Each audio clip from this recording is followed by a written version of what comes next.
Hi, I'm Paul Feinberg, host of UCLA Anderson's podcast. I'm here this morning with Professor Magali Delmas. We'll be talking about her new book, Governance for the Environment, and the issues that it raises.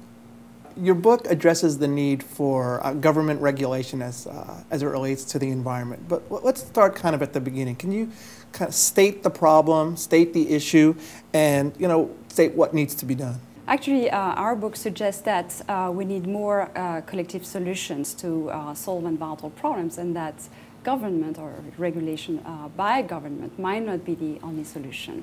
Our realization of environmental problems is relatively recent. It dates from the 70s, and in the last 40 years, we've learned a lot about how human action impacts the environment.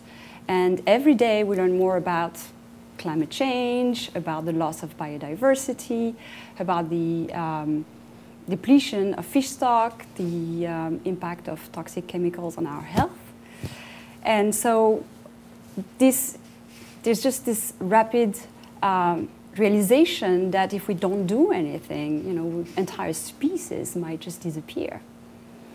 So what is the paradox that we're finding is that we are realizing the need for more sustainable solution to solve environmental problems, but at the same time, there is more and more a lack of confidence in the government in being able to solve this environmental problem. I know you had a co-author. How did you and your co-author approach the problem, approach the issue? So I worked on this project with Professor Oren Young, who is a professor of political science at UC Santa Barbara. And we started, actually, we taught a class together, a class on strategic management and the public-private interface. And in that class, we realized that we were working on the same issues, trying to find alternative governance mechanisms to solve environmental problems. But we were kind of approaching things in different ways from different disciplines. And so we thought that was kind of a great opportunity to continue working on these issues together and work on a book. What is the distinction you and your colleagues make between governance and government? So most people are familiar with the idea that action by individuals are things that seem rational from an individual perspective might have a harmful impact on society. And so governance is a social action, collective action, to steer society in the right direction. And governance is not the same thing as government, because governance can be a process in which NGOs, corporations, community work together collectively to solve environmental problems. So our point is that we need to define governance, to use the term governance rather than government when we talk about environmental solutions, because these solutions in general have to bring different actors, not only the government. Why do you think government is kind of unable to govern in this sphere? Why is governance superior to government in this regard? Government typically are slow, and they respond very slowly to environmental demands. So that's one thing. And some people have actually coined the term institutional arthritis to define governments. And so I'm not surprised by that, I think.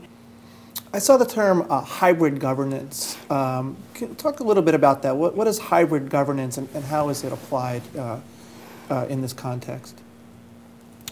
So the main finding of our book is that effective environmental solutions can be found in this hybrid form. And these hybrid forms are forms between different actors, so governance between different actors, NGOs, corporations, and the community, and government also, together. So this is hybrid because we combine different actors.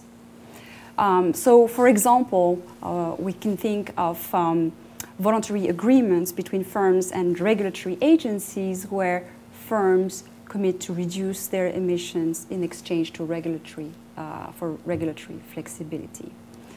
Another example would be eco-labels. that are devised by NGOs, firms, and a government. So these eco-labels provide information about the environmental attributes of a product. What are some new forms of governance that you've come across? Maybe some things that are have been effective. So what we find is that these alternative governance mechanisms have strengths and weaknesses, and they are in general effective in, they are effective in some specific contexts. It's not just you can use them for everything, in specific circumstances and specific cultural contexts. For example, we've found that voluntary agreements between firms and regulatory agencies are more effective in Europe than in the US. We also find that they are more effective when there's a threat of regulation. So again, we're talking about hybrid forms. It's not either or, government or something else, but in general, kind of a combination of these different governance mechanisms. We also found that information-based mechanisms, such as eco-labels that provide information about the environmental attribute of a product, are particularly promising. These are mechanisms where a consumer will learn about the environmental attribute of a product through a third party. Someone who is going to check whether the product is actually green. It would be too costly for a consumer to go and check, for us to go and check all these green products that we're seeing these days. And so this helps the consumer make a choice if they're interested in buying, in the environmental components of a product. And so what we're seeing is that there were maybe a dozen of eco-labels in the world in the 1990s, and now we have more than 500. First, talking about organic products, for example, in the US, the sales of organic products has risen from 1 billion in 1990, something like that, to over $20 billion in 2008.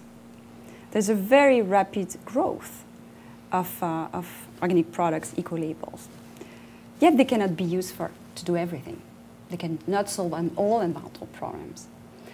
So our conclusion is that all these different alternative mechanisms need to be used in combinations with other, as complements to regulation, as complement to each other. You mentioned organic products when, I don't remember the timing, you said 1 billion in the 90s and 20 billion today. Yes. So clearly there's money to be made in environmentally sound products, if organic products are any example. So a lot of our audience are people with their MBA, they're in business. So can you discuss a little bit about the positive just business implications of governments and improving the environment? So what we are finding in the field of business and the environment, and there's a field now, of research, is that firms can, in some circumstances, benefit from being green.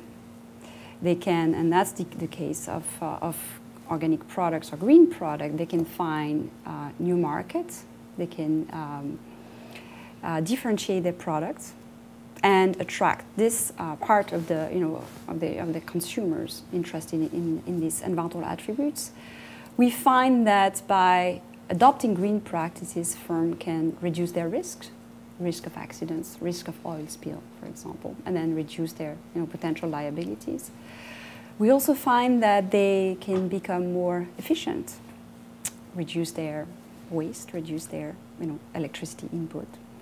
And so these are things that are quite becoming more and more important, and corporations are becoming more and more aware of these things. There's now an increasing community of socially responsible investors who are comparing corporations based on their environmental and also social responsibility performance. And this is a way for corporations to attract capital. So they want to also be, I mean, please that specific community, right? I mean, some of them in any case. So you have consumers, you have investors, two important communities that are now driving corporations to become greener and benefit from being green.